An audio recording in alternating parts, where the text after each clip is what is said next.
Okay,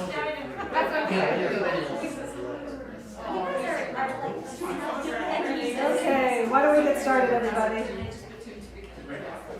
I can be the test too, so you can hear how I sound if you want to alter your mic in some way. So I'd like to welcome you all this afternoon to the final talk of the fall semester in our 2021-2022 season of the Humanities Institute's Scholars Hallwalls lecture. I was out there for so long I didn't really get ready to be up here, so forgive me. It's good to see you all here in person, and I want to welcome those who are live streaming with us today as well. Today's talk, as you all know, will be presented by Erin Hatton, an associate professor in UB's sociology department, on Working for Rehab, Labor, Addiction, and Salvation in American Racial Capitalism. But before I introduce her, and while you're all turning off your cell phones, I'm so suave. I'd like to first recognize the history of the land where we are fortunate to be gathered today. I would like to begin by acknowledging the land upon which the University of Buffalo operates and our current location in the city of Buffalo, which are the territory of the Seneca Nation, a member of the Haudenosaunee Six Nations Confederacy. Today, this region is still the home of the Haudenosaunee people, and we are grateful for the opportunity to work with and share ideas in this territory. Our guest scholar this afternoon, Erin Hatton, is often in the spotlight. In fact, you may have seen her in this morning's online issue of UB Now, which I'm sure you all rushed to. And it was the highlight. In addition to being asked to present her expert opinions on issues arising in her research on the sociology of work and its intersection with questions of race, gender, and legal and social policy, in outlets as wide-ranging as NPR, the New York Times, Wired, The Nation, Al Jazeera, Washington Post, Huffington Post, Bloomberg, The New Republic, Daily Kos, and NerdWallet. I just had to add that esoteric one to the impressive and extensive list of popular publications in which her work appears. She is the author of 2 well-received monographs and an edited collection. Her most recent book, Coerced, Work Under Threat of Punishment, published last year by University of California Press, analyzes 4 very different groups of workers: incarcerated, workfare or welfare workers, college, athlete, and graduate student workers. Drawing on more than 120 in-depth interviews across these 4 groups, she considers a new form of labor coercion, status coercion, and analyzes its consequences for workers in America.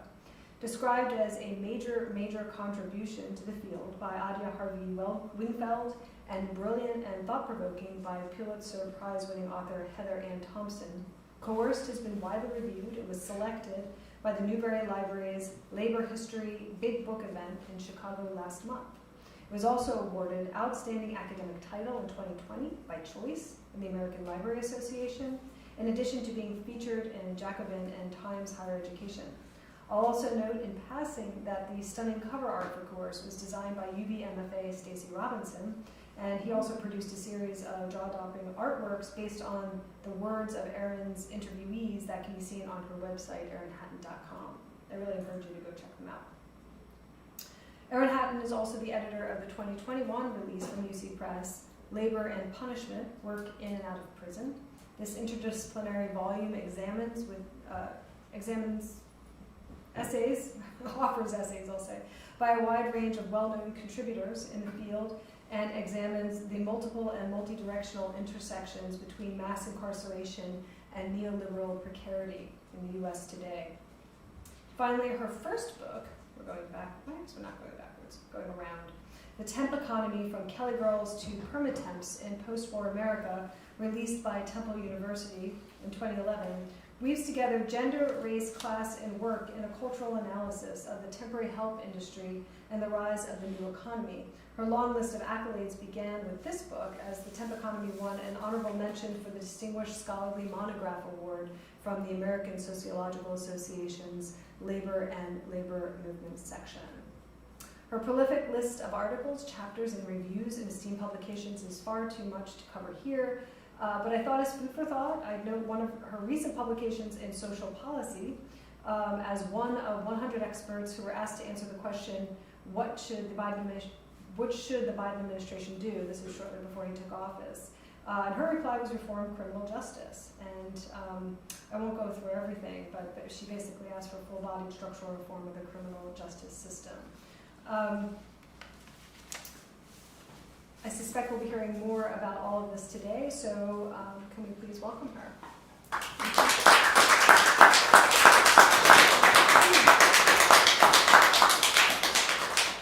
Thank you so much for that introduction. It was very kind and very generous.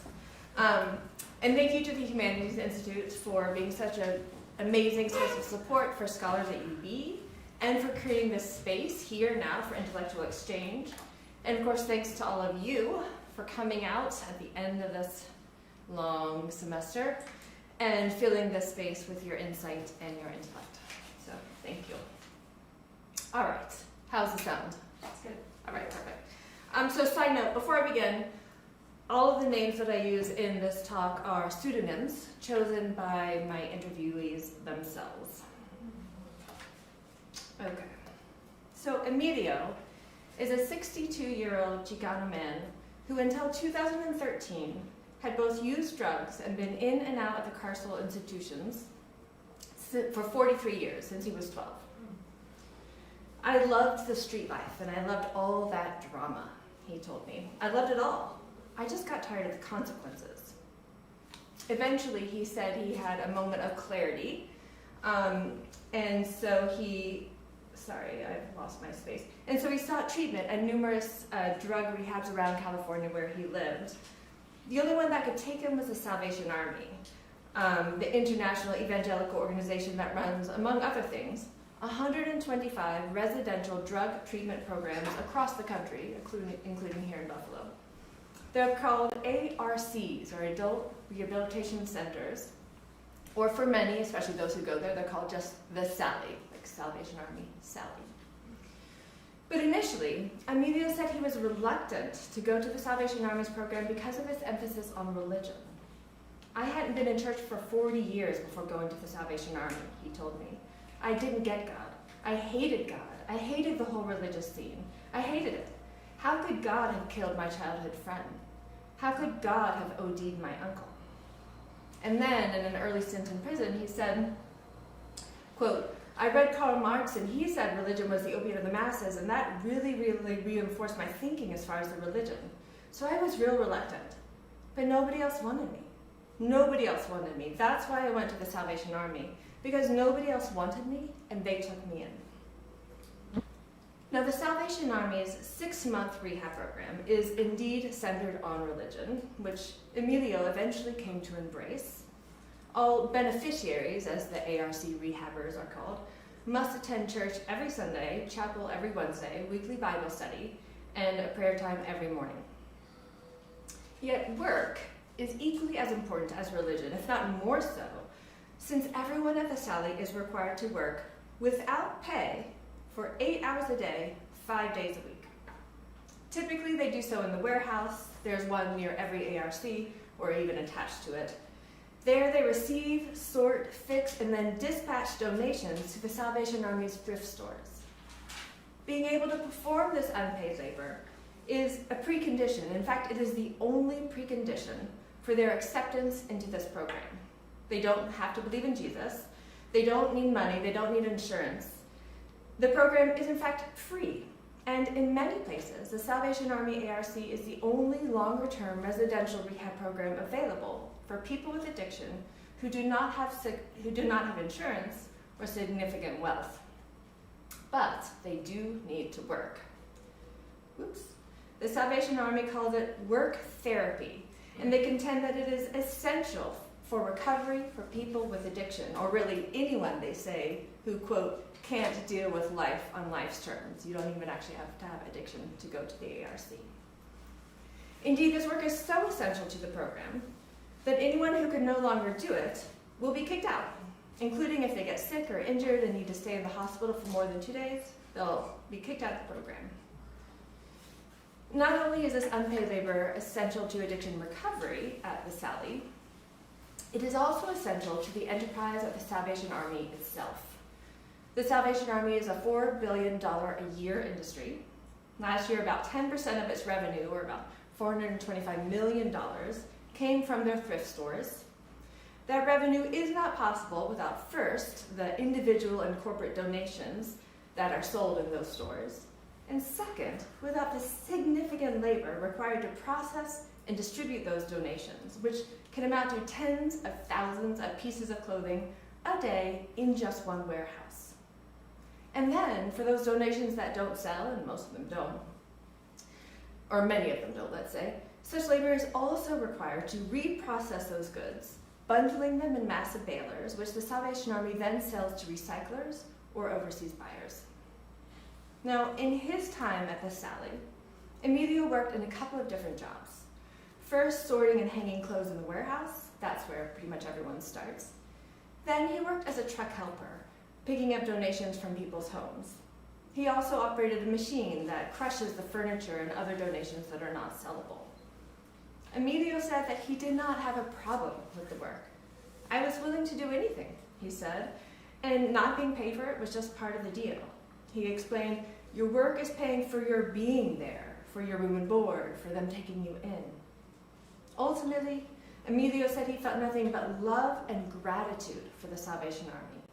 So much so that for 6 years after he graduated, until COVID in fact, he attended weekly meetings at the ARC, sharing his experience with the current rehabbers. Quote, I'm eternally grateful to the Salvation Army, he said to me, because that's where Emilio found Emilio. It's like I found myself there, and by finding myself and accepting the program, I found out that I wasn't that monster that I thought I was all them years. Before that, I thought I was a monster.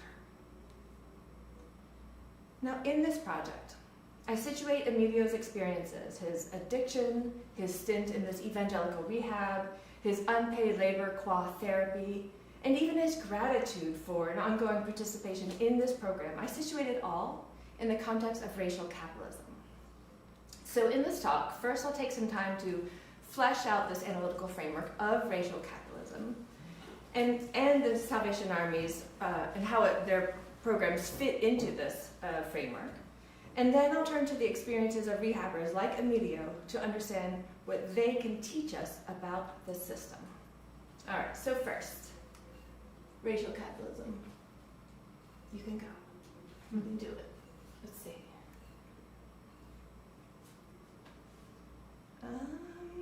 Please. All right, let's try something else.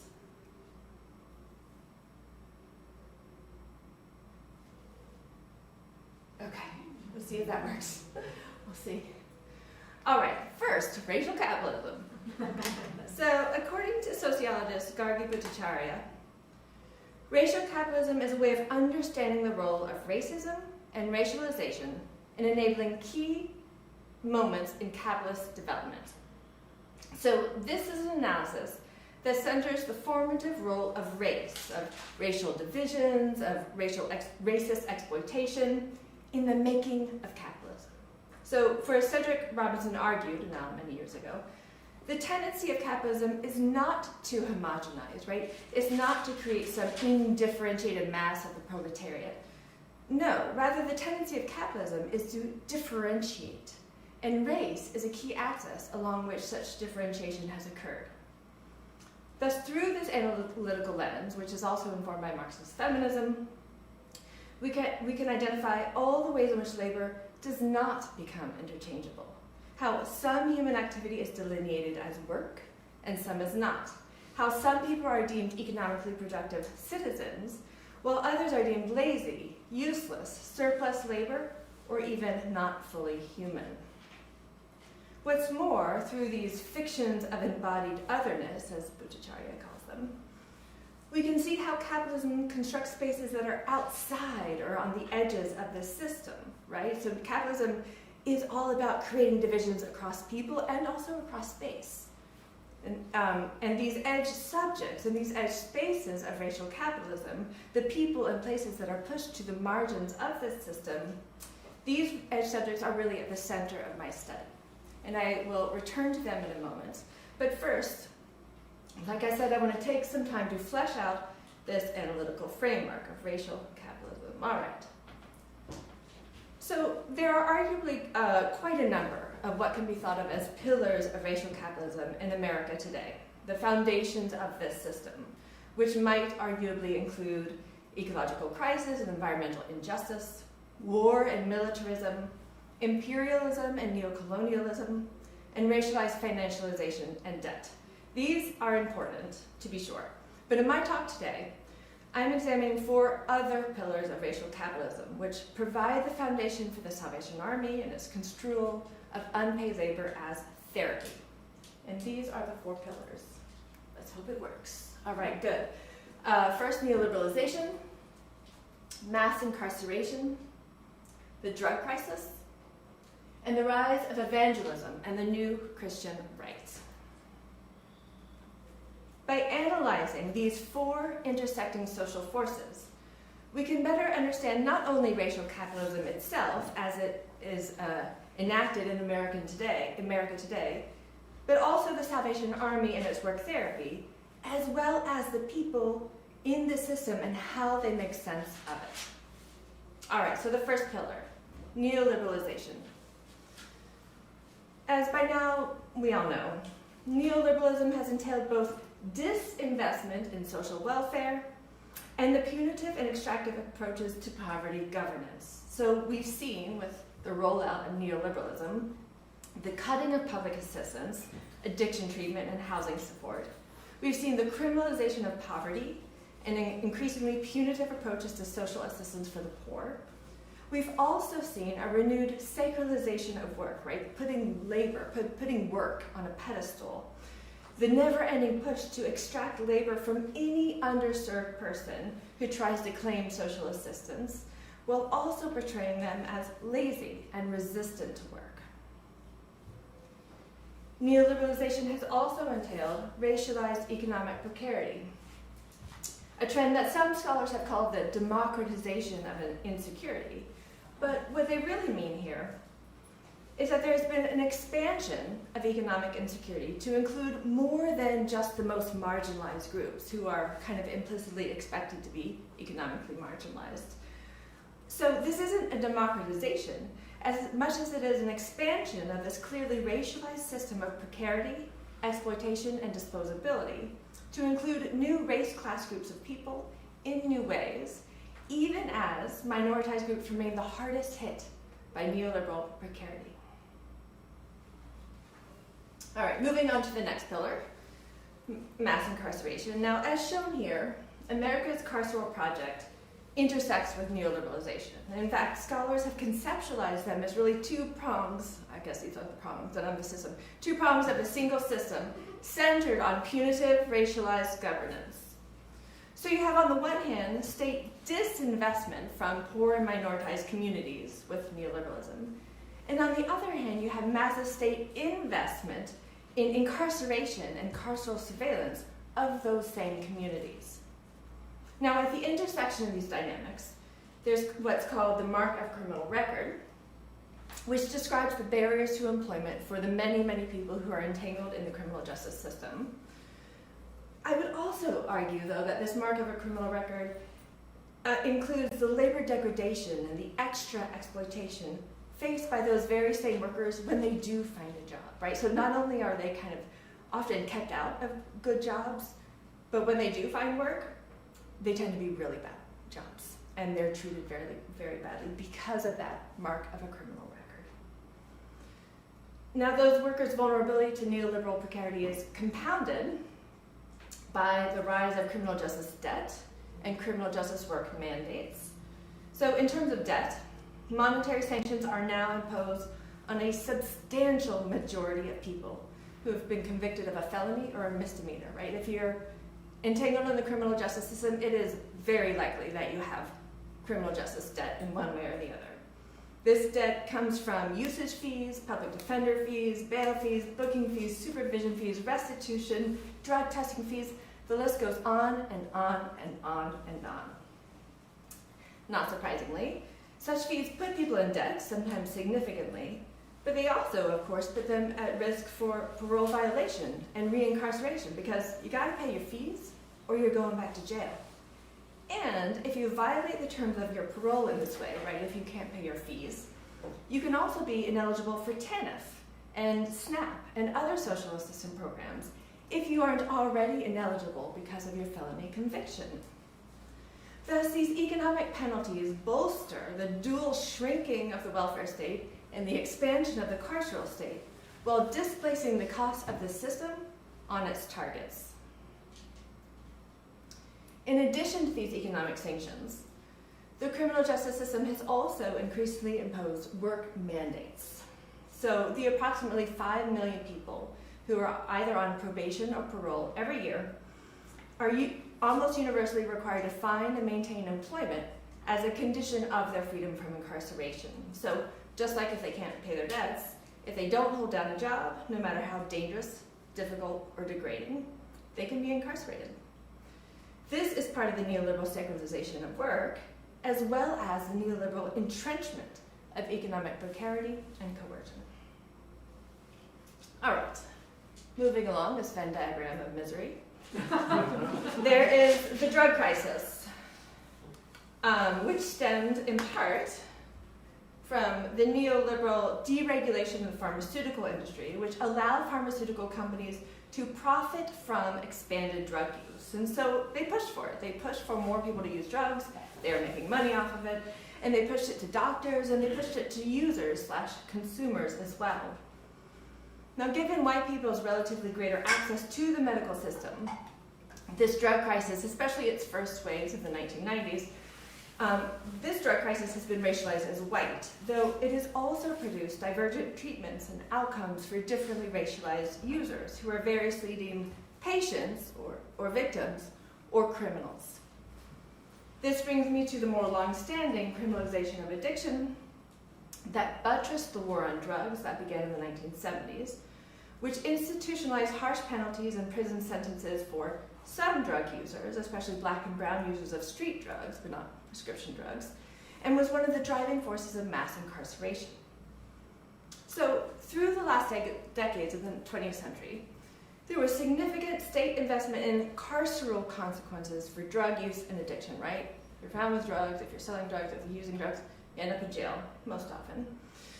At the same time, there was also state investment in prevention of drug use and addiction, however flawed, as epitomized by Nancy Reagan's Just Say No campaign. So they're trying to get teens to say no, and then they're putting users in jail. In between, we saw a state disinvestment in addiction treatment, and therefore the rise of for-profit addiction treatment, so that now people are making money off of rehab. Now, in part because of this punitive turn towards drugs and addiction and its resulting carceral bloat, right? Like the mass incarceration is stemming in part from putting drug offenders in jail. Drug courts were established in the early to mid 1990s with the idea of diverting non-violent drug offenders away from prison and into treatment programs. And so these drug courts were widely heralded as a less punitive approach to drug use. But it turns out that's not exactly how it went down, because rather than replacing punishment with treatment, the drug court system actually intertwined the two, while expanding the criminal justice system and the drug war in the process. Now, this is because, due to drug courts, more rather than fewer people were arrested for low-level drug offenses. So the criminal justice system actually expanded numerically as well as functionally, because now it's reaching into the realm of treatment, right? Drug courts are sending people into treatment. They're overseeing people in treatment. All the while, though, these drug courts are making the system seem less punitive than it had been before. But that's not actually the case, because in fact, drug courts are conviction mills, as scholars say. People are actually required to plead guilty if they want to go to drug court instead of a criminal court. And when they plead guilty, the drug court sends them to treatment programs. But, here's one of the kickers, drug court judges send whiter and richer offenders to less punitive out-treatment programs, while sending poor and minoritized offenders to more punitive custodial treatment programs, which scholars often call carceral rehab.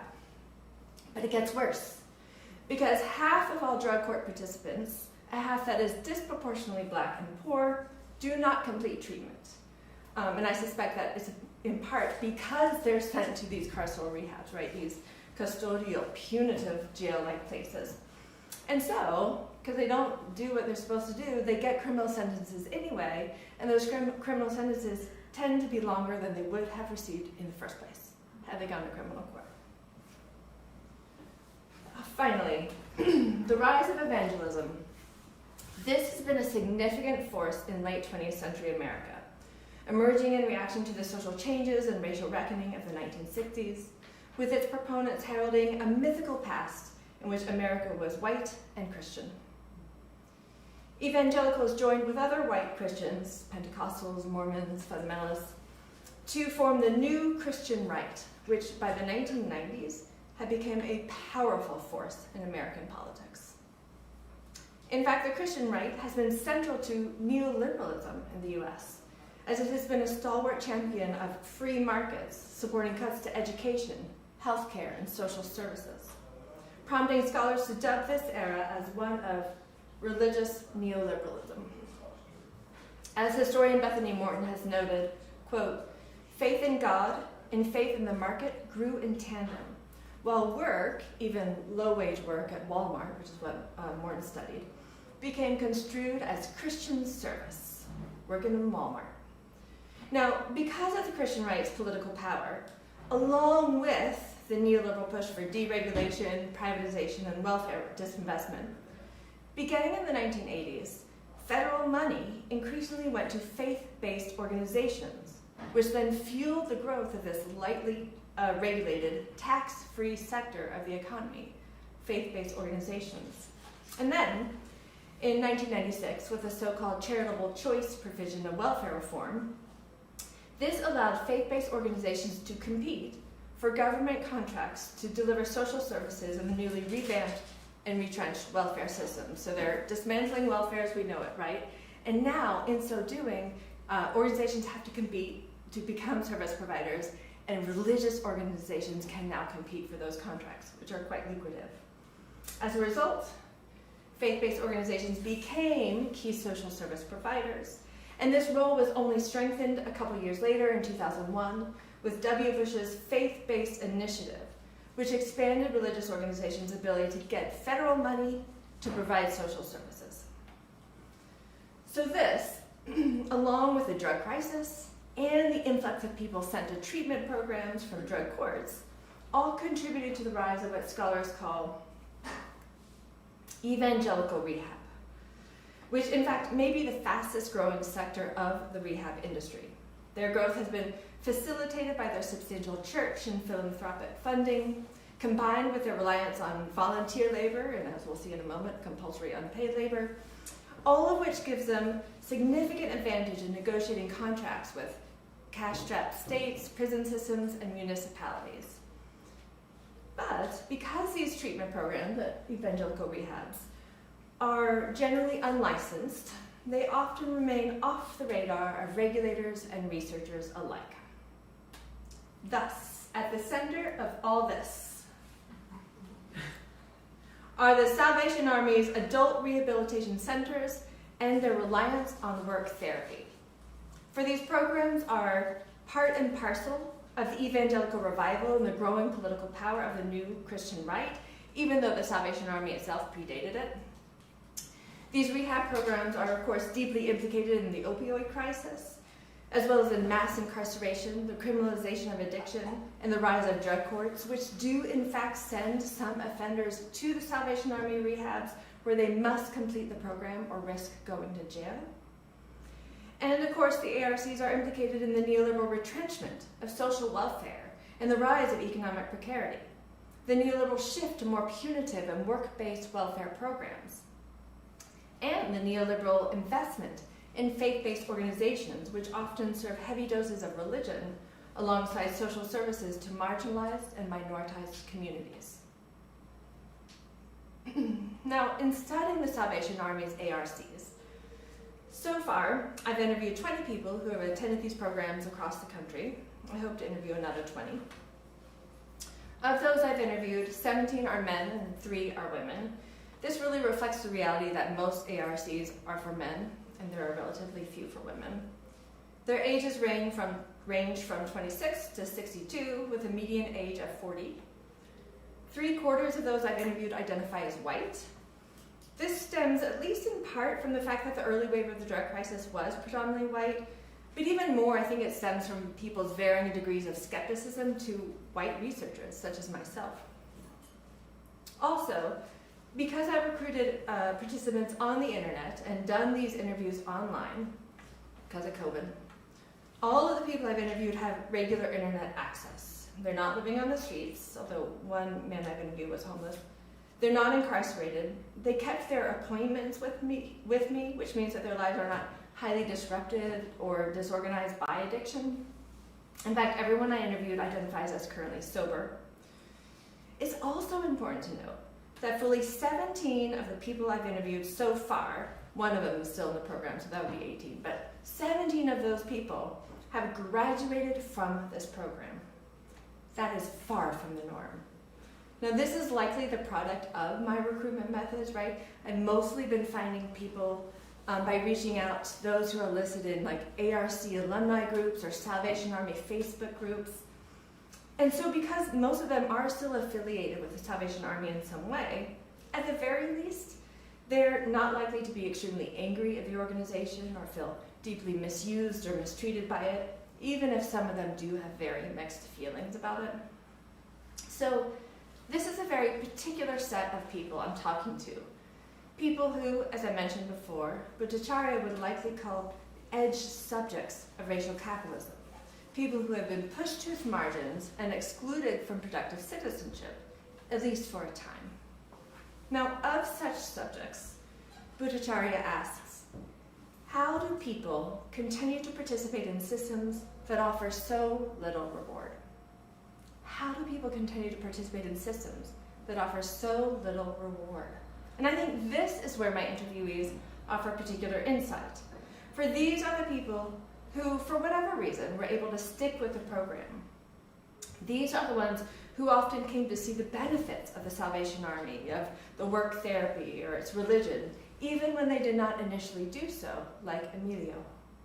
So by exploring their perspectives, we can learn how and why these edge subjects continue to participate, even seek to participate, in this system that marginalizes them. And, in so doing, we can see how their labor at the edges of this system bolsters the core. For not only does their unpaid labor help sustain the Salvation Army and its role in religious neoliberalism, so does their ongoing volunteer labor, as they often act as pseudo-therapists, kind of like Emilio, returning to the ARC to share their stories with the rehabbers, often in lieu of licensed counselors. So too does their public evangelism about the program, the representational work they perform online and in person, praising the program, offering it legitimacy, recruiting new clients. In all of these ways, their labor is the foundation of the system, economically and ideologically. So in talking to them, we can uncover the ways that they make sense of this system, how, for the most part, they come to accept it and their place in it, even when they are so marginalized by it.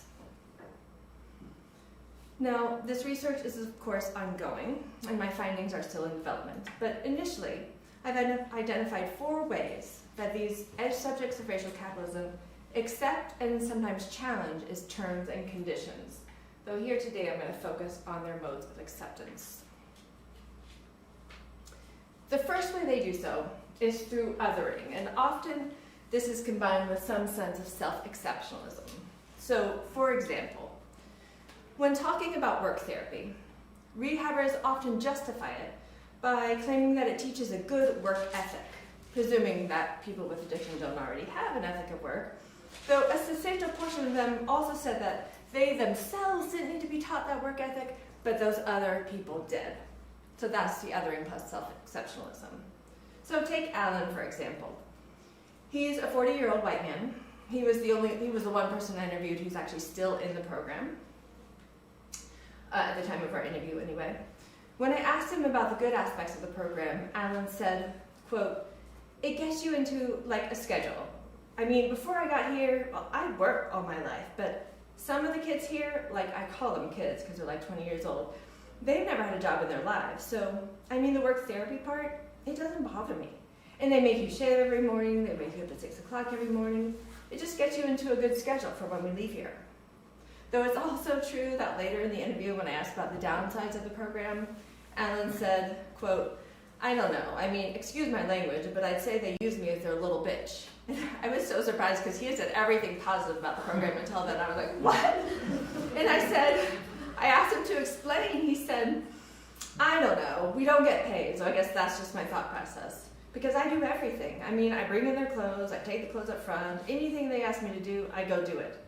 But despite that, despite feeling like their little bitch, Alan seemed to believe that the work was useful, though he did struggle to apply the word therapy to it. So when I asked him whether he thought this labor was therapeutic, he said, quote, "Yes, I do, but I don't I understand why we do it because they're trying to keep our day full.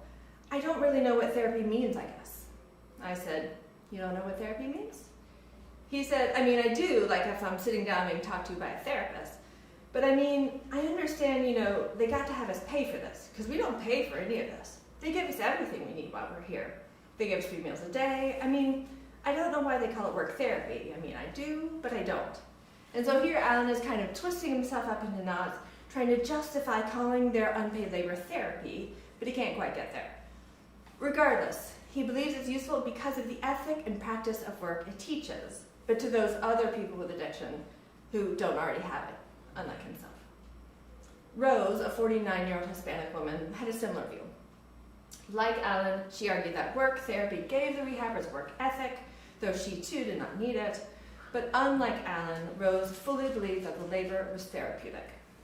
So after describing the program, and particularly how long and busy the days were, and they are long and busy, she said, quote, "They were very long days, very long days. And that was part of the program. They wanted to teach you, a lot of people coming in, I actually had, a degree. And so I came in, I had worked for several years, and I was older than most of the people there. So hard work ethic, I kind of had that stuff already. But the goal of the program was to teach these people who maybe hadn't worked for a while or, have lost everything to gain some kind of employment skill to get them set up for life, like get up in the morning, have a routine, go to work, come home. And so by doing this, by teaching this routine, Rose believed that the work was therapeutic because, she explained, it helped you have more sense of purpose every day, like for yourself, self-confidence. I mean, of course, in the moment, like at 5 o'clock in the morning, you don't want to go to work. But in reality, that's what we do, You have to work. And so for Rose, and for really a lot of the people I've interviewed, work is legible as a form of therapy because really it acclimates them to capitalism, particularly alienated work under capitalism. You have to work, they say.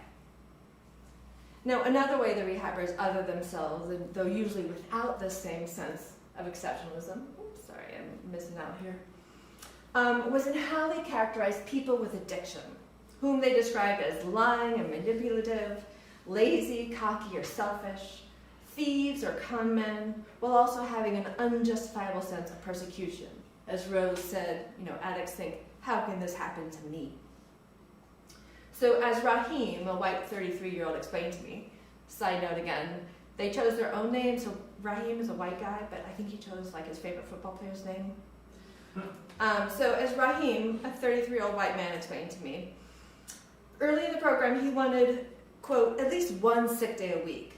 I wanted to have a day off when I wanted it. Working Monday to Friday is bullshit. I wanted a 3-day weekend or at least Wednesday. But, he went on to say, looking back now, there's nothing to complain about. They didn't ask shit from you. Follow the rules like normal people in society do and go to work every day like normal people in society do. I think work therapy is a good thing, Rahim said. And it's exactly what it sounds like. Because, like I said, most of us coming in haven't worked a day in our life. And when we did work, we were shitty workers because we could own the place. We could do it better. We were cocky. We were arrogant. And we knew it all. A lot of us haven't worked much. And I think learning how to do something, work, whether it be in the kitchen and you want to work in the kitchen or not, it teaches humility, which is huge for guys like me. It teaches us how to walk in and do the job that's asked of us, no matter how shitty the job.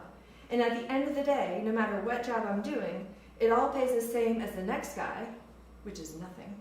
And so that teaches humility. And that is huge for guys like me. So Rahim's words bring me to the second way that these edge subjects of racial capitalism made sense of their place and the place of their labor in this system. They saw it as a way of learning submission, particularly submission to discipline. So people with addiction, Rahim and others argue, they need to learn humility, he said. They need to learn to submit, whether it's to their boss, to the Salvation Army, or to God. As Rahim said, he learned how to, quote, walk in and do the job that's asked of us, no matter how shitty the job. And as Rose said, using more standard rehab discourse, you have to learn to surrender, she said. You have to learn to say, okay, I'm going to do it your way, because my way isn't working. So as Pete, a 38-year-old Hispanic man, explained, quote, it all boils down to humility.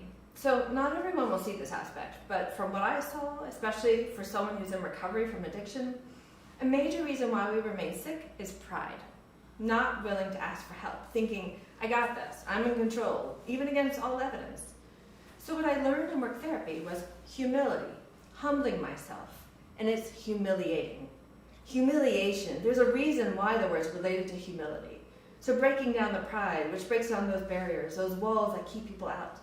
For me, it was humiliating. Even just going to the Salvation Army, because by going to that program, whether you want to admit it or not, it means you failed somewhere. And so coming to that realization that I failed in my life because I needed to come to the Sally, that was a humiliating part too. But as far as the work therapy, yeah, it can be humiliating, some of the work. Some of the work is dirty. So in Pete's view, and in Rahim's as well, the humiliation of compulsory, unpaid, and sometimes dirty work was necessary to teach humility, being humble, which he believed was necessary for them to get help. So in their view, it seems, people with addiction, people with addiction need to be put down, humiliated in some way in order to move away from their addiction, which actually contravenes much of the evidence on addiction treatment. Even more often, however, those that I interviewed emphasized discipline and the need to be submissive to discipline as a key to success within the system of racial capitalism. So as Jack, a 38-year-old white man, said of the Sally, it's a hard-nosed environment. You've got a lot of guys getting out of prison, you've got a lot of guys going to prison, you've got some guys that are living under bridges. It wasn't all fluffy cry therapy, like sitting in some $50,000 rehab with a bunch of rich kids. You know what I mean? It's where you can cut through my lies, I guess. That's really it. Like, nah, bro, we know what you are. We know what you're about. Like, stop. So, like Rahim, oops, I'm really behind, sorry. So, like Rahim, here Jack is really combining these two ideological tenets, right? Othering people with addiction as liars, as criminals, as people living under bridges, which he uses to justify their need to be disciplined, their need for this hard-nosed environment to cut through their lies. Others, such as 26-year-old Scott, who's also white, actively sought such discipline. He said he wanted to be tested while he was in rehab. Though, in fact, Scott, more than most of the others that I've interviewed thus far, he was quite critical of work therapy. He thought it was, quote, borderline illegal to have people working for free for 6 months all under the guise of work therapy. Even still, Scott found the ARC more effective than the previous rehab he'd been in, where, as he described it, quote, all they did was, do cozy circles, sit in bean bags, and all that kind of stuff, crying half the time. That wasn't really getting through my head, he said. I needed something that just kind of slapped you, woke you up a little bit, told you life isn't always going to be fair. So, he said, even though he had moments of fuming while he was working, quote, 60 to 65 hours a week for free, Scott saw it as a, quote, step. And as he went on to explain, this is God testing me. It's just him putting me in a situation that's unconscionable around people that are trying to take advantage of me. And if you can get through this, you're going to be a better man for it. I'm glad I stuck through it. So Scott's words point to the third way that rehabbers, these edge subjects of racial capitalism, came to terms with this system and their place in it, through notions of independence and individualism. So as Scott said, he felt as though he got through this unconscionable situation on his own. He stuck through it.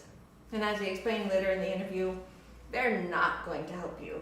You're the one that's going to do all the work. You've got to do it for yourself because they're definitely not going to do it for you. In their eyes, you're there to work for them for free. But if you can take the time that you're given and focus on yourself and don't get caught up in how badly you're getting treated there, then the sky's the limit. So for Scott, through hard work, you can succeed. The sky's the limit, even when the system is working against you. Now, unlike Scott, other rehabbers did feel as though they were being helped by the program. Even still, everyone I interviewed believed that one had to work for it, and importantly, they believed that nothing is free. So for instance, when I asked Jeff about the work therapy and what happened to those who might be too injured or elderly to work, this 51-year-old white man replied, "I think it's all about your attitude. If you want to be there, they're going to find something for you to do. It's not a shelter. Everybody understands that. It isn't a shelter." And when I asked him to explain what that means, he said, "You need to work on yourself. You need to help the program. You need to contribute. You need to work on yourself." So here Jeff is conflating working on oneself, presumably psychologically, and usually without licensed counselors available, with working for the Salvation Army without pay, both of which he uses to justify the very American belief that there are no handouts. This isn't a shelter, he repeated. Rahim agreed. Again, he's white. The work therapy, he said, is, quote, how you earn your keep. Like, they're not charging us a dime, but there ain't nothing free. Your rehab ain't free. You put in the work for these guys, they'll put in the work for you. They feed us well, they treat us well, and anything we need, they're on top of it. They would bend over backward. They do bend over backward, as long as you work. So in their view, they were earning their spot in that rehab program through their labor. But if you don't like it, Jeff said later in the interview, you can leave. The door is always open. And I've heard this sentiment now in almost every interview, right? This is something that the rehabbers themselves often say, and I think it's something that the Salvation Army often says to the folks in their rehab. This assertion that if you don't want to do the work, if you don't want to submit to their discipline, then you can leave. Suggesting a freedom of choice that, in fact, most rehabbers don't really have. Certainly not those who are mandated there by the courts. But even those who are not there under such mandates, they do not have many options when it comes to drug treatment. So this brings me to the final way that these folks came to accept this program, and this is through their profound sense of isolation and desperation. Recall what Emilio said at the start of this talk. Nobody else wanted me, he said again and again. That's why I went to the Salvation Army, because nobody else wanted me, and they took me in. For Emilio and others, this sense of being taken in provided them with a powerful sense of being cared for, or being tended to, in this neoliberal and carceral landscape that is so often desolate and so often punitive. And not only did they take him in, but once he was in that space, Emilio said he found new connection to himself, to other people, and to God. Before he went to the Salvation Army, Emilio said, I had a callous heart. I didn't know nothing about empathy, compassion, love. I didn't have none of that going into the Salvation Army, none of that. I hated everything, everybody. Actually, I didn't think I had a soul. I felt that I just had a big old hole in my heart. But, he said, by surrendering and opening up my heart and mind and listening to what they were telling me, he found that he did have a soul, that he wasn't the monster that he thought he was. Emilio found Emilio, he said. So, in response to Bhattacharya's question, how do people continue to participate in systems that offer so little reward? I find that they do so, in part, through the same process of differentiation upon which racial capitalism has relied. by carving out some people, in some cases even themselves, as fundamentally different from, and often less than, normal people. They also do this in this very American neoliberal way of insisting on work, and not work as a source of dignity and meaning, but as one of duty and even humiliation. And that humiliation is needed, they argue, because for these other people require it. They need a slap in the face, combining the discipline of the carceral state with the submission expected in evangelism. And all of this is undergirded by a bootstrapping ideology of independence and individualism. You have to work for it. There ain't nothing free. But you can leave anytime you want and implicitly go without. A false freedom of choice that fuels their sense of isolation and desperation in a context in which they are really so often disregarded, pushed out, pushed to the edge spaces of this system. So in this way, these ideological tenets are, not surprisingly, shaped by those four pillars of racial capitalism, the neoliberalism, the incarceration, the mass incarceration, which provided the political economic context that gave rise to this space and has therefore fundamentally shaped the subjectivities of those who inhabit it. Thank you.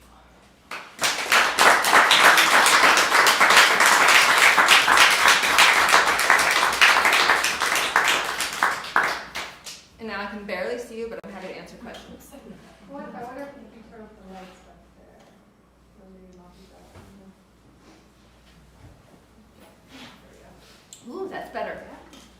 That would have been better before. Okay. Any questions? None too small. Eva. Yeah, I want to ask my question first because it's easier to ask the question earlier. Especially in response to such a powerful research, I really enjoy it, and I admire you that you did all the interviews during the pandemic in this way. And I have a lot of questions, but I will just ask one. I think the four different reasons you lay out there that you found from the interviewees, that's the reason how they make themselves subject to this quite punitive and coercive system. It's really fascinating because for each of those elements, we can find the parallel in our own work. Like, it's just the two different degrees. Oh, yeah. So this, to me, like, it's basically describes how problematic our work regimes under capitalism is.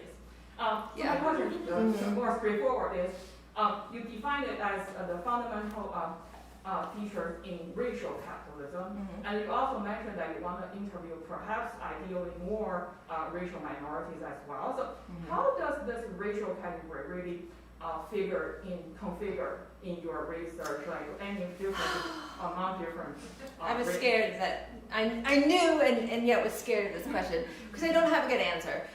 So my first answer is this. One, racial capitalism is just a way of denoting the importance of race in capitalism. You could just say capitalism, but because race has been so important in the development of capitalism that it's a way of denoting that importance. Two, so as you know, with qualitative research, it's like I don't get to say 60% believe this and 20% of those are minoritized people. Like, I don't get to say that, right? Because I interviewed 20 people. Like, there are no ends here. So, what is my answer? My answer is, so I am trying to oversample black and brown people. I haven't had a lot of luck. I do want to see, I can't get a sense of their different experiences, right? Because again, I just don't have the numbers. But maybe I can get some more diversity of experiences. And then here's my second and a half answer to your question. And that is, the Salvation Army, oh, never mind. I can't go back to the slide. In racial capitalism, the Salvation Army is a racialized space. And it's racialized as, at the very least, non-white, and probably black. Regardless of the particular demographics of the people who inhabit it, right? So whether a particular rehabber is white or a racial minority. This is a non-white space. It has been racialized as black and brown because of the dynamics of the system. And so the punitive nature of the rehab, the discipline to which they're subjected, the submission which is expected of them, and their unpaid labor, which is both exploitative and coercive, it stems from this space being racialized as non-white. That's all I got so far. Marinette. I just want to jump on Ika's question and what you're saying here. And it seems like a lot of what you're saying about self-exceptionalism is related to race. Like if you're saying this is basically a non-white space, but the people you've interviewed so far are white, it seems like a lot of the people they're comparing themselves to are non-white. And that might be something, if you're interviewing additional people, something to ask them more explicitly, like who are these other people in rehab with you? Like who are these people that would benefit from learning a work ethic and these sorts of things? And So I think that may be part of it, but I think it's also true. So if David Hertzberg were here, he would say, because he studies drugs and he also happens to be my husband, he would say that drug users, by virtue of their drug use, have lost their ticket to whiteness, even if they're white. So they're already not fully white, right? Because race is a construct, right? So in our culture, like they're no longer the presumptively moral beings. But within that group, they are still white, right? So they may have lost their whiteness among white people, but in a mixed race group, they still would retain that whiteness. I think it's worth investigating. I'm not 100% convinced that they're necessarily talking about black and brown people when they say those other people. I think it's this othering is so profound. Like one person I talked to said, yeah, we have to work because they say it teaches a work ethic, but actually most of us have worked. One person has said that thus far. Everyone else is like, no, it's good at teaching a work ethic, but I didn't need that. So I think it's about buying the party line. They really bought into the system that says, no, this is good for you. You have to shave every day and get up at 6 a.m. and go to work. So I think it's worth pushing them to see who those other people are in their minds, like if they're envisioning a racialized person, what race of person they're envisioning. But I also suspect that it's just about they're accepting it and the othering, like differentiating themselves. And I saw this among the welfare recipients that I interviewed for my last book. Like they're like, I'm not lazy, I want to work, but welfare recipients are lazy, right? And so I just think that othering and self-exceptionalism is pretty common among these stigmatized, marginalized populations, that they've kind of bought this line that's been fed to them from day one in American culture, that they're lazy, they don't want to work, that they need to be taught to work. You're not convinced, but I hear you. Yeah, Christine, and then. Hey, Erin, my God. I don't know how you wake up in the morning. This is just such an incredibly concise, convicting way of describing all of this. And what I'm sitting here thinking, as you ask your question and you give your answer, what I'm sitting here thinking actually the whole time is that this maps just about perfectly onto the Calvinist doctrine of election and total depravity. Those are the top two pillars of Calvinism, and they've been tied up with whiteness since the early modern period. And the thing that actually gave it away was when one of your subjects said, this is just what you do. Yeah. When they're talking about the sacralization of work, that's really a perfectly, it's under the othering That I think actually the doctrine of election explains this bizarre anti-logical phenomenon that you're seeing of like, oh, I didn't need thus and so, but you know, everyone needs it. Mhm. Or I didn't need thus and so, but those other people need it. And like, by my ability to articulate that this is just what you do, I'm doing the behavior that shows that I am one of the elect. Mhm. Like Yeah. out of that essential state of total depravity, according to unconditional election, it's like you have free will, but you don't. Your free will is really, really constrained, and just about the only thing you have free will to do is try to demonstrate by your actions that you are one of the elect, even though you don't know. It's predestined. All time happens at a single instant in the mind of God. But all you can do in this plane is show by your behavior. Like, you have to work. That's what we do. Yeah. And then, like, they're also articulating just perfectly this doctrine of total depravity. Yep. So maybe I should change the title. Racial Capitalism Forever. Well, your work actually makes me see in a way that I don't think I've ever seen in quite this horrible, an extent. Thank you. How perfectly this current mode of racial capitalism maps on to these very, very old ideologies of racial Calvinism. Yep. Stephanie and then Henry and I, Jordan, I don't know if I ignored you. Yeah, no, thank you. Your talk was fascinating and, as everybody else is saying, utterly depressing. Thank you. But I was thinking about Calvinism and all of these work ethics, and I wish we could line idle hands. What is it? And I guess I'm also curious in the way that this system indoctrinates this group of people and prepares them when they get out.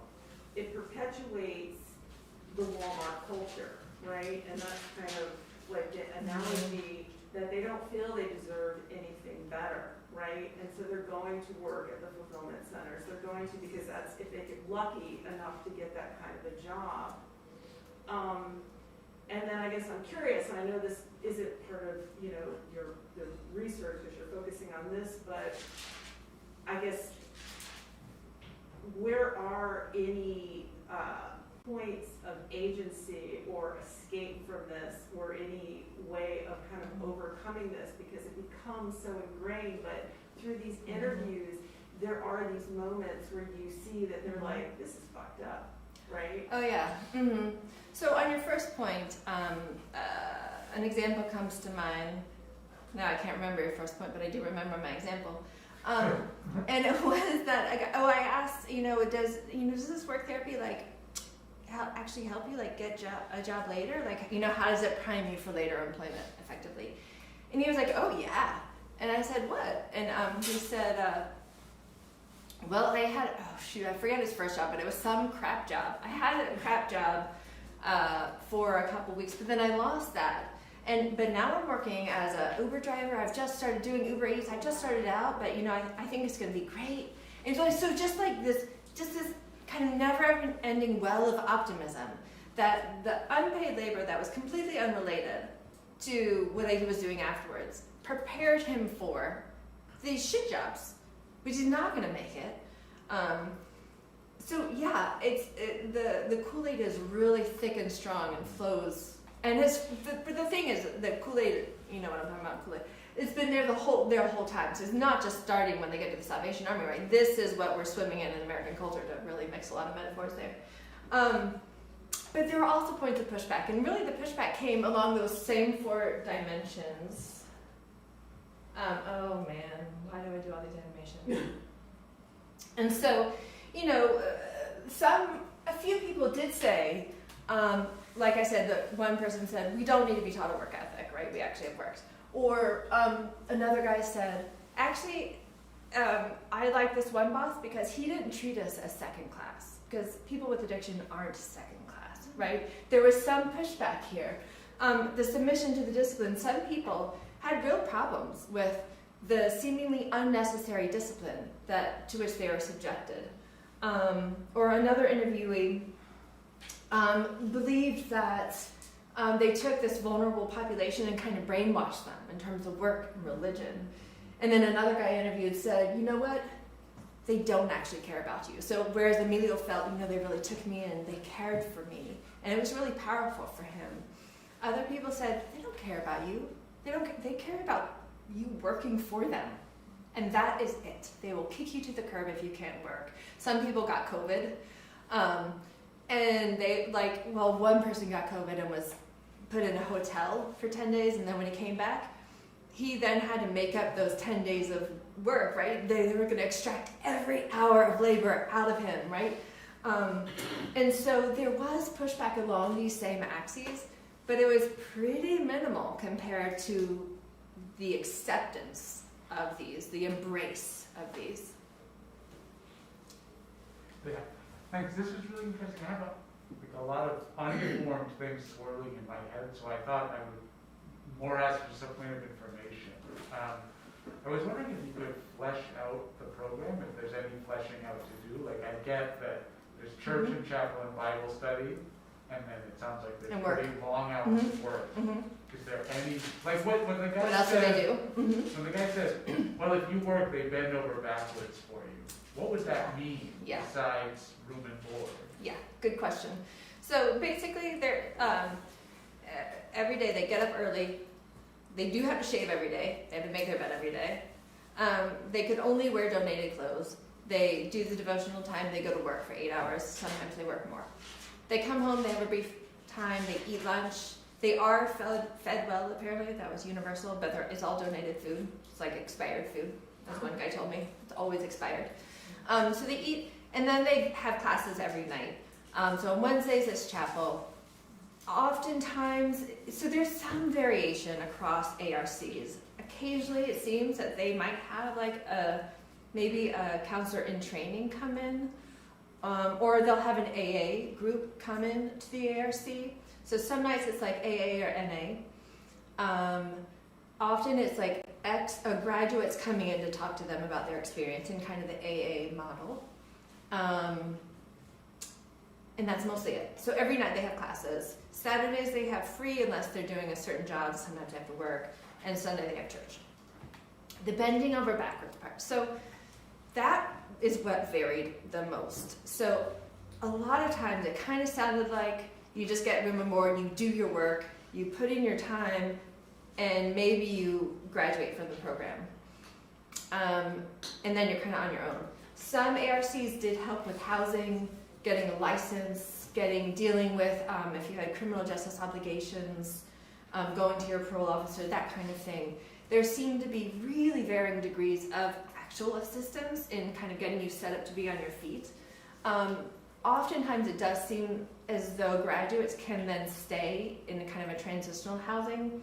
Sometimes they have to pay rent, sometimes they don't. Sometimes they're offered jobs so that they become like the warehouse supervisor. I actually interviewed a couple people who were that. So those are quite low paid jobs, but they are paid. And sometimes they can stay in transitional housing for which they typically have to pay rent. So the actual help varied, but in some places it was like there was literally no help, and some did seem to feel like they actually got assistance. Jordan. Really interesting thought. Thank you so much. With this slide especially, I was thinking through how a lot of 20th century theory has asked somewhat similar questions. Like Lukács, Frankfurt School, but how people accept those terms. Capitalism, the culture industry, ideology, class consciousness, third meaning. And all those theories have leaned somewhat on psychology as a discipline. And I'm wondering if here, there's anything from trauma psychology that informs this? Because these are all very subjective kind of interpretations of one's position within this structure, and how somebody kind of does that, or the only place I would go for, I am really a sociologist. I see structure all up in here. yeah. I mean, this is culture and this is structure. And including, I was going to say, I feel like I should take the mic, but including the isolation and desperation. Like, so first of all, like all of the people I'm talking to have experienced significant trauma. Some do. So there is trauma there, and there are clearly psychological dimensions of that. But the fact is that they end up using drugs and on the streets rather than getting assistance for trauma is also structural. So it's hard for me, and the fact that they are believing that addicts are terrible people, and they're lazy and they're liars, that they need to be beaten down. They literally need to be humiliated by humiliating work to recover from addiction. Like to stop people, it doesn't. I don't get the connection, but it's just a really deep belief, and I just don't buy it. Like, and for it to be psychology, they wouldn't have had to say that to me again and again and again. Like, this isn't just a unique view. No, of course not a psychological explanation. But the way it's interpreted, the way it's accepted and it's expressed seems to have something to do with, the psychology of trauma, and as it works through these structures. You know what I'm saying? I don't know. I see it in the Kool-Aid. I can almost be convinced that this maps very closely on the way people deal with trauma within this racial capitalist context. Within this racial capitalist context. Yeah. No, of course. I'm with you. Yeah. 100% in that dimension. I was just thinking through if there's something else. Yeah, it's interesting to think about, and I haven't, and it's hard for me to, because I really see it as structure. Kristen, you had something? Yes, so thank you, so interesting, like everyone else has been saying. So I had some questions about, you mentioned a few minutes ago how they, at least one of the people you talked to had this well of optimism, was full of optimism, and that you thought this maybe predated the program. But then another thing that you mentioned in your talk was that people who didn't like it were shown the door, right? They could leave at any time. And so I was wondering to what extent the positive thinking movement or self-help thinking movement is part of this too at the Salvation Army. Because certainly we know from, for example, those mandatory career counseling programs that are attached to unemployment benefits, it's infiltrated that system. We know that it's part of religious institutions, so I was wondering if An AA discourse. Yeah, if that's part of what's driving their acceptance of it. Yes, well, so recall that these are the people who have been successful. And I think the idea that this is so circular, like the belief that this works allowed it to work for them. Now, I did interview one man who was kicked out for a dirty drug test. So you'll be kicked out if you test for drugs, but also if you fight, if you don't do the work. There are lots of reasons you can be kicked out. He was kicked out for a dirty drug test, but it turned out that in fact sorry, this is a little bit of a tangent. He had, what's it called? 2 slip discs in his back. And the work was extraordinarily painful. And so he was like trying to not do the work, but then they were threatening to kick him out. So he was like doing it. He was in exceeding pain. And he ultimately actually just went out on a day pass and used heroin because he believed, and it kind of came out and talked to me that he said he was like, ultimately, I think it's because of that pain. I couldn't do it, and that pushed me to want to use again. Okay, what is my point? My point is, Kristen, what were you saying? Asking about whether like the positive thinking self-help movement have infiltrated the Salvation Army as well. Yes, absolutely. I mean, this whole realm of social service treatment, social service industry is like infiltrated with this rehab discourse, this bootstrapping, help yourselves, like you can do it, like we will give you almost nothing But if you just work on yourself, you can succeed. As one of the guys said, the sky is the limit, which I find crazy. We'll beat you down, but the sky's the limit if you keep going. And so, yeah, absolutely. I think that is pervasive. It's kind of part of the culture, the Kool-Aid that is like, we won't do anything for you, and we don't need to do anything for you because you need to do it for yourself. It made me think of this week in my class. We read William Davies' Happiness Industry, where he talks about gardening as a therapy for depression. And so it just seemed like it, and that's also all about the power of positive thinking and this. Interesting. Oh, I'm looking at that. That's good. Thanks. Oh gosh, David, and then around. This was amazing, Erin. I think I'm processing, trying to process how different the racial capitalism structures that you very ably explain here, how different those structures are from previous economic modes of production. And I'm finding that at some level, this distinction between a class or a group of people that for whose benefit punishment structures are created versus a group of people that whose rehabilitation don't involve punishment structures. That I see echoes of a nobiliary system in which, for example, in the 17th century, late 16th century, early 17th century, where the noble classes were expected to learn to behave properly based on education alone, moral education alone, while the rest, the common folk, so to speak, needed physical punishment. But I also, in terms of the question that Jordan asked, I have kind of a follow-up. You mentioned at the beginning feminist Marxism or Marxist feminism, I'm not quite sure. And I just want to ask how the feminist part informs your research. I can see all kinds of synergies between this punishment structure and misogyny, but I'd like you to kind of... Okay, first, to your first point, maybe instead of just capitalism, we should just say all of humanity. I'll just change that, and we'll keep a lot of those pieces in place.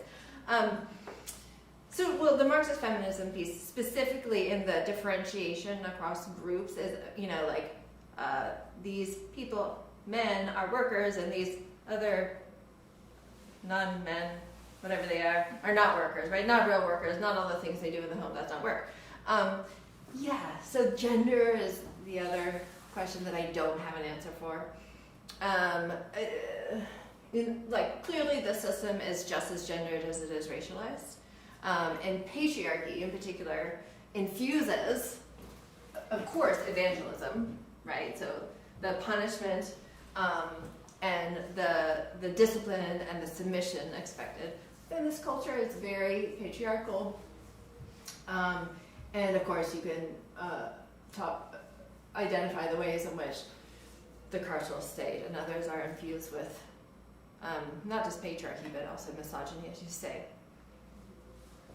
Beyond that, I don't have any clear thoughts on how gender informs this system, and in particular, how the people I'm interviewing navigate it, make sense of it, accept it. I mean, I think it is gendered. I haven't thought through that yet, and I need to. Christine, you want to talk about that? I mean, I don't know if you would want to go this far. Maybe someone would, but one of the things that was actually coming out to me in your narrative of where they push back, maybe even without really meaning to, or they seem kind of almost surprised at themselves for pushing pushing back and saying, actually, they used us as their little bitches. And then the acceptance stuff that you describe in such a vivid, nuanced way, that looks feminized to me in a really, really essentialist way. I mean, I'm using that in the kind of essentialist sense, but the role of sentiment, the role of affect in this process of like internalizing this code, like I was garbage, and I needed to be treated like garbage because I am garbage. And then someone saved me. The Salvation Army picked me up. Like that. There's a lot of theory about this in the critiques of 12-step, about how 12-step works a lot better for narcissistic men than for women who already think that they're garbage, and that's why they're using it. Yeah. And so like that, there is a gender dimension there. Yeah, so that's interesting. So maybe in the same way that rehabs, especially like carceral spaces of rehab, like not the cry therapy ones, they call it the rich kid rehab, but these evangelical carceral rehabs, just as those spaces are racialized as no longer white, even if some people are white, because they've lost access to their whiteness by virtue of their immoral activity of taking drugs. Maybe also too, they have lost full access to being fully manly because they have they have given up that by being dependent on drugs, right? They're no longer an independent manly man. They're dependent on drugs. They need help, right? They need to submit. They need discipline. I think that's a really great point. Thank you. We'll go. So I have a question and a comment and a feedback. I don't know. That's a couple different things. But first, coming from the text-based side of things, I'm just wondering, because you do things so differently than I do. So you're interviewing people and you're seeing what their responses are to the system in place. But I'm wondering if some of their replies, since you're kind of identifying certain threads. I mean, is there a manual? Are they getting manuals? Is there what is like the administrative overhead of this like massive system that's in place? Are they are all of these like managers like getting like texts that they're then is it like a domino effect of certain kinds of texts that are being distributed down? I'm just wondering if that exists and if you've got your hands on something like that. So the rehabbers do have workbooks. So in lieu of any real actual therapy, they have to work through themselves on workbooks, which I think on a weekly basis, like someone like checks that they did the requisite pages but doesn't actually look at them or talk to them about like the trauma they're processing in the pages of these like shitty workbooks. I tried to get one, but the guy that I tried to get it from, like he was like, mine is all filled out. Like he's not going to share his soul with me. So he was gonna try to get me a blank one, which has not yet been forthcoming. So there are texts. I have not yet seen them. So most of you kind of have to work on the slide in this case in some ways because you're trying to figure out like how the system has gone wrong and you don't want them to know you're working on it, presumably, right? Yeah. Well, so I don't get to work. So academics don't get to go undercover anywhere. I did try to I did try to volunteer at the Salvation Army, and I had this great long conversation with the major. They're all militarized, right? The major that leads the local rehab, and he told me lots and lots of things. And then he was like, "Oh, well, I'll have to check with headquarters." And so I like wrote up this thing, and I'm like, "Yeah, this is my death knell. I'm not getting in here." And they he ghosted me. He was like, "No," and there is in fact a class action lawsuit in California. For back wages for people who are in the rehab, which I'm sure headquarters is aware of. So anyone who's sniffing around work therapy, and besides, like the beneficiaries aren't even allowed to like talk to women. Even the other women, if there's a women's ARC right next door, it would be very challenging. So anyway, I don't get to go undercover. I was literally just wondering because it's so interesting to hear from kind of the experiential side. I'm just wondering like what they're being told, and what kind of there's. I wish I could there are talking say. points. There's got to be talking points somewhere. So yes, there are, and you can glean some of that from websites. They've got lots of websites about, and many of which detail the benefits of work therapy. And so actually, you just touched on the other thing I was wondering is like in terms of are there any lawsuits, or, you know, you mentioned this, this man that was having trouble with his back, you know, it sounds like if you're disabled, you can't be part of this workforce, right? Nope. So, you know, I'm just wondering, like, what kind, I mean, you opened this, like, terrible door tonight, so thank you, but. You're welcome. And you, obviously you're hearing a lot. So I'm just wondering, like, what, if no one is regulating them, like, who would be the body? And it just doesn't exist. There are bodies that regulate drug rehabs, but they're not licensed drug rehab providers. Okay. I don't know what what little name they fall under. It's like religious services or like, or you know, so they are not licensed, and therefore they are not regulated at all, and they cannot admit anyone they want to not admit, and the people they don't admit are exclusively people who cannot perform the labor. Right. Huh. Tremendous. Who else was next? Yeah. So lots of things come to mind, and I won't go through all of it. But to the point of gender, two different things. One, as I was listening to you describe how these programs function, it seems like a common playbook, right? The schedule, the uniformity, like the Bible studies.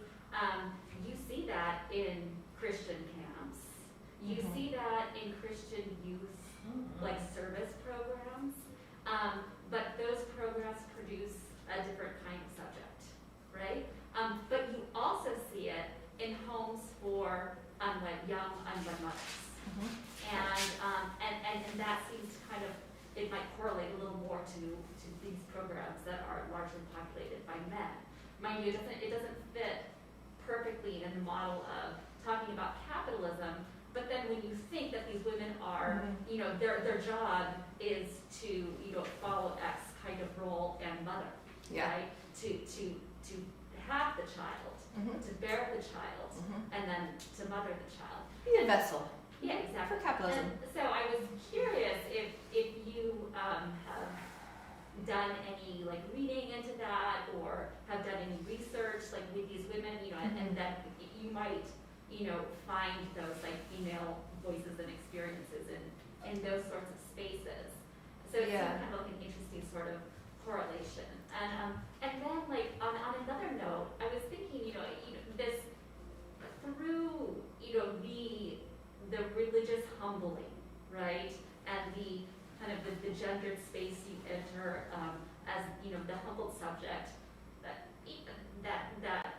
of course the church is the bride of Christ, like there is a kind of a feminized space of submission there. You have here this kind of the production of a humbled laborer, right, who is accepting these kinds of low power positions afterwards. And going back to that, you know, this is the familiar model. I was thinking of the Mormon missionaries, you know, who they all dress the same, they have to accept very rigid codes. But I remember hearing of this woman who had gone to BYU talking, and she was saying, you know, like the common conversation is like, are you going to marry a return missionary? And it's not, are you going to marry? It's it's the idea of you're not going to marry someone who is not a return missionary. Going through this process of like the humbling and the making oneself uniform, you emerge not as like the humbled, lowly worker, but you emerge as the husband, as the head of the household. And so it's very interesting for me to think about this sort of playbook that you see in operation in these various religious spaces, but it spits out two very different kinds of subjects, right? Yeah, and the Salvation Army is operating that same playbook. I mean, they are unabashedly evangelical, right? They say that you don't have to believe in God. They say you don't have to convert to Christianity. Though they work pretty hard at getting you to do so. And so, I mean, they are unabashedly evangelical, and they say if you don't like it, there's a door. Mary Nell, did you want to say something about gender, or? Yeah, I just wanted to say that working for pay, like that seems to be a core aspect of masculinity. And so by stripping men of that, right, it's very emasculating, that's part of that humiliation. Like, it's women who work for free. And also that it happens invisibly, right? That it's not public facing, that it can't be acknowledged, and it can't be articulated. Yeah, like this. Those are good, thank you.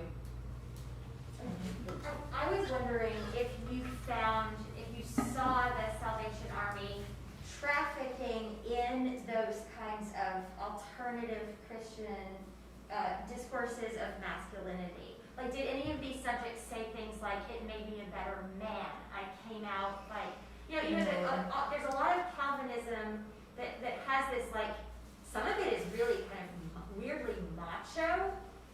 It's like the macho Christ. There's this, like, I'm not joking. The buff for Jesus, the six-pack on the cross. It's like servant leadership, but it's still very much the patriarchal like leader figure. So, like, how emasculated are these subjects? I mean, they're the true believers, right? Your subset of people that you're talking to. Did you see any of that? I don't actually recall a lot of man discourse. I think it's more often infused with like the recovery discourse, which is less focused on masculinity explicitly, perhaps, and implicitly incorporating masculinity into notions of productive citizenship. So I'm like a normal person, right? And so I think that is the typical discourse. So they're not saying a man. So ableist and normative and like Yes. alienated capitalist subject. Yes. What they're saying is a working man, or what they mean is a working, productive member of society, which is implicitly masculine. Yeah. Is there any sense of like this need to submit or to gain a work ethic or somehow be like domesticated or humbled in this way? Is there a sense that folks who are in need of that have some sort of overweening masculinity or like exist in some like super state that then I'm thinking about how all of this sort of the rhetoric of submission makes me wonder if the converse is true, if then addiction is theorized as maybe only one of the very few accessible means of slipping the bonds of capitalism, like to say I will not be exploited or I won't be docile, right? Then are the people who have failed to inculcate that, are they like weird Ubermenschy people? Are they like super cowboys? Those words that they use, that like I was Does that make sense? yeah, it was like I was entitled. Well, this is why I think the point about how AA works better for narcissistic men, right, who don't have any humility, and then of omnipotence. so you have to be in this super state to kind of to need that. So you're asking, is there a certain personality type in a way that's drawn? I'm asking, is it theorized that way, either by the participants or by others? Not so much a personality type, but like as a construction. Well, certainly addicts, which one should call people with addiction, are seen as immoral in so many ways. In part, their rejection of capitalism, work. Or, in some cases, certainly lots of people work and use drugs. But the stereotypical addict are seen as bad for those reasons, right? A rejection of all that is normative. And so I think that the people I'm talking to are those who have come to, who always embrace it or re-embrace it. I don't know about what did you say, the supermensch? Yeah, it's a good point, and I don't know. I should push that further with them to see. Seems to me that another way of getting to those issues of disempowerment and the gender structure of that disempowerment, etc., would be the regime of coloniality. It seems to me that you could essentially change racial capitalism for colonial capitalism, and it would work. The structure would be the same. So, and part of the... But there's two ways of saying the same thing. Right. Yeah. Yeah, it's just that we tend to think of coloniality in contexts that deal with power structures in between nations and across the globe. And we tend to think of, racial capitalism more as internal to, and that's the next, racial capitalism, and you talk about the U.S. specific structures. Yeah. Mhm. But it seems to me that the two coalesce the moment you erase national boundaries. Absolutely.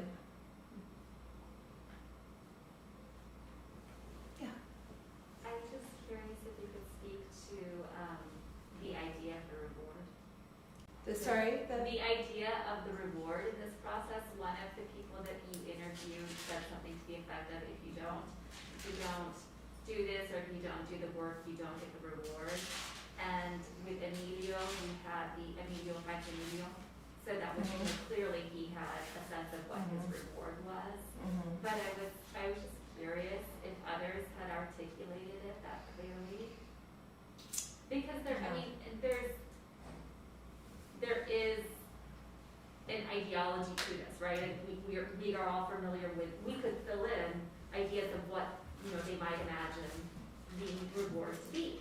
And there's even kind of the pop Christian idea of the purpose-driven life, so you do the work, you find the purpose, and you gain that. But I was curious to know if you had heard other kinds of reflections on reward.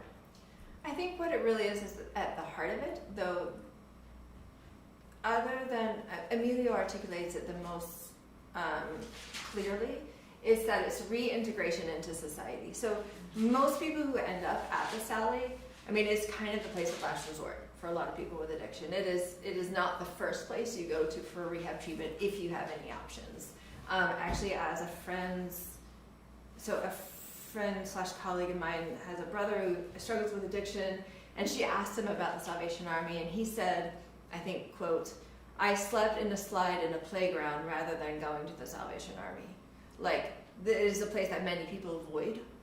And so it's also true that the people who end up there may be particularly isolated and desperate for a variety of reasons.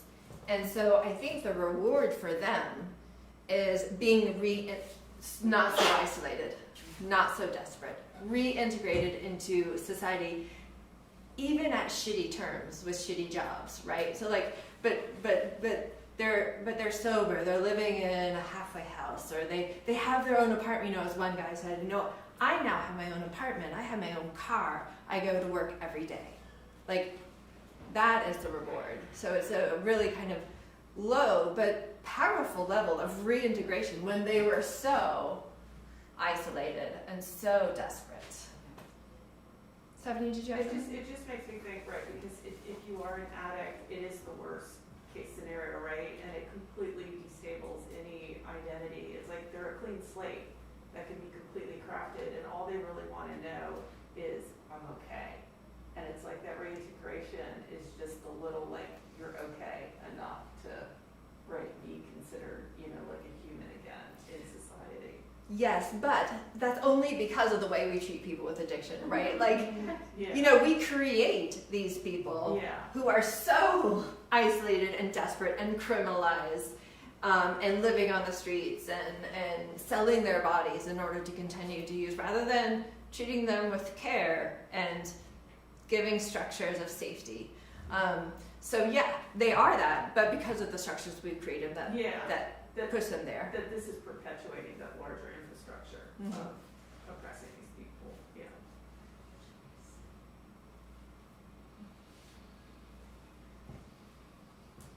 You've answered all the questions. Well, thank you everyone. Thanks for your comments.